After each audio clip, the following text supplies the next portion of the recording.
আসসালামু আলাইকুম। আজকের ভিডিওটা আমাদের মেডিকেল স্টুডেন্ট, নার্স কিংবা সাধারণ মানুষ সকলের জন্য গুরুত্বপূর্ণ।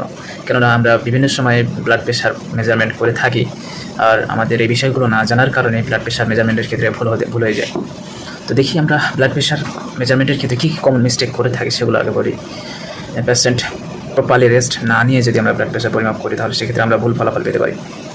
যেমন কোনো পেশেন্ট হয়তো স্মোকিং করে আসছে কিংবা এখন ক্যাফেইন খেয়ে আসছে, অথবা দেখা যায় যে রেস্ট না নিয়েই সে ব্লাড প্রেশার মেজারমেন্টের জন্য চেম্বারে আসছে, তখন ব্লাড প্রেশার কী হতে পারে, তার বেশি হতে পারে। আবার রং কাফ ইউজ করার কারণে ব্লাড প্রেশারের তারতম্য হতে পারে। অর্থাৎ আমাদের আর্ম সার্কামফারেন্সের অনুযায়ী কাফের একটা পরিমাপ থাকে, যেটা কম বেশি যদি হয় তাহলে সেটা ব্লাড প্রেশারে আমরা সঠিক ফলাফল পাবো না। এবং ছোটো কাপ যদি ইউজ করি ব্লাড প্রেশার বেশি হতে পারে, আবার যদি বড়ো কাপ ইউজ করি তাহলে ব্লাড প্রেশার কমে যেতে পারে। আর পজিশান ঠিক না হওয়া আর হার্ট লেভেলে যদি না থাকে তাহলে ব্লাড প্রেশার মেজারমেন্টে আমাদের ফলাফল ভুল আসতে পারে। দেখা যায় যে আর্মের যে পজিশানে থাকার কথা সেটা যদি নিচে থাকে তাহলে ব্লাড প্রেশার হাই হয়ে যাবে, আবার যদি উপরে ওঠে তাহলে ব্লাড প্রেশার ফলস হবে। তারপর টাইট কাপড়ের উপরে যদি আমরা কাফ লাগাই তাহলে সেক্ষেত্রেও ব্লাড প্রেশার ভুল আসতে পারে। আর সবচেয়ে গুরুত্বপূর্ণ একটা বিষয় হচ্ছে যে আমরা ফাস্ট ডিফ্লেকশন যদি করি, অর্থাৎ প্রতি সেকেন্ডে ম্যাকলয়েড, ক্লিনিক্যাল ম্যাকলয়েড বই অনুসারে সেখানে বলা হচ্ছে যে প্রতি সেকেন্ডে 2 to 3 মিলিমিটার মার্কারি ডিফ্লেক্ট করতে হবে।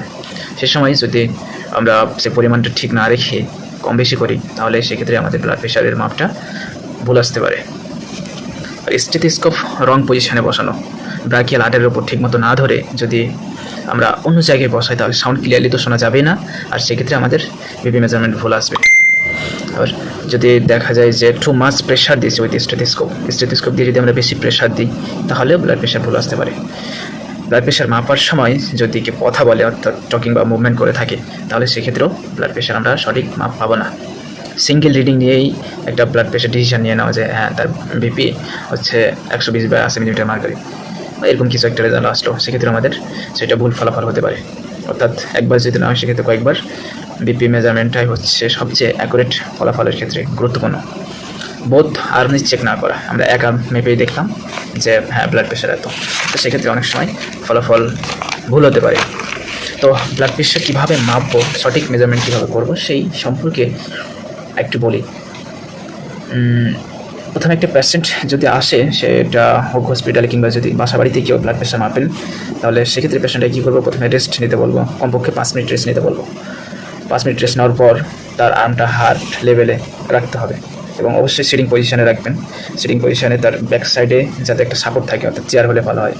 আর পা যদি ভাঁজ করে থাকে তাহলে সে পাটাকে সমান্তরালে রাখতে হবে আর কি মাটিতে। তারপরে অ্যাপ্রোপ্রিয়েট কাপ সাইজ আমাদের সিলেক্ট করতে হবে, অর্থাৎ তার আর্ম সার্কামফারেন্স অনুযায়ী যে কাপটা অ্যাপ্রোপ্রিয়েট হবে সেই কাপটা ইউজ করতে হবে ব্লাড প্রেশার মাপার ক্ষেত্রে।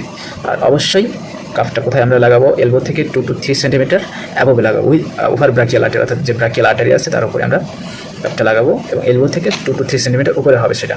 এরপর আমরা রেডিয়াল পালস দেখবো, রেডিয়াল পালস পালপেট করবো। রেডিয়াল পালস কতক্ষণ পর্যন্ত পালপেট করবো, যখন কাপ ইনফ্লেক্ট করবো যতক্ষণ পর্যন্ত না আমাদের রেডিয়াল পালসটা কী হয়, ডিসঅ্যাপিয়ার হয়। যখন রেডিয়াল পালস ডিসঅ্যাপিয়ার হয়ে যাবে তখন কাফ ইনফ্লেট করা বন্ধ করে দিব। এইটা আমাদের description estimated systolic blood pressure. এখন ধীরে ধীরে ডিফ্লেক্ট করবো। ডিফ্লেক্ট করার পর কত রেডি করবো, সেটা 2 to 3 সেন্টিমিটার মিলিমিটার মার্কারি পার সেকেন্ডে। This first cough sound indicate আমাদের সিস্টোলিক ব্লাড প্রেশার, অ্যান্ড যখন সাউন্ড ডিসঅ্যাপিয়ার হয়ে যাবে সেটা আমাদের ইন্ডিকেট করবে ডায়াস্টোলিক ব্লাড প্রেশার। এর মাঝে আরও কয়েকটা স্টেপ আছে যেগুলো মেথডে বলা আছে, সেগুলো প্রয়োজন নেই, যেহেতু আমরা সাধারণভাবে একটা বাসা বাড়িতে যে কীভাবে ব্লাড প্রেশার মাপবো সঠিক ফলাফলটা পেতে পারি। এটা ফাইনালি সেটা একটা রেকর্ড হলো, বুঝতে পারা যায় যে সেটা পরিমাপ আসলো 120 to 80 millimetre mercury. Right arm sitting position, সেগুলো আমাদের উল্লেখ করতে হবে যে আমি ব্লাড প্রেশারটা শো অবস্থায় মেপেছি কিংবা বসা অবস্থায় মেপেছি, সেটা আমাদের উল্লেখ করতে হবে, এবং কোন আর্মে মেপেছি সেটাও আমাদের উল্লেখ করতে হবে, এবং কত পেয়েছি সেই ফলাফলটা আমাদের ভালোভাবে লিখতে হবে। তো এই ছিল ব্লাড প্রেশার সম্পর্কে কিছু কথা। ভিডিওটি ভালো লেগে থাকলে শেয়ার করতে পারেন। সকলকে অসংখ্য ধন্যবাদ। আসসালামু আলাইকুম।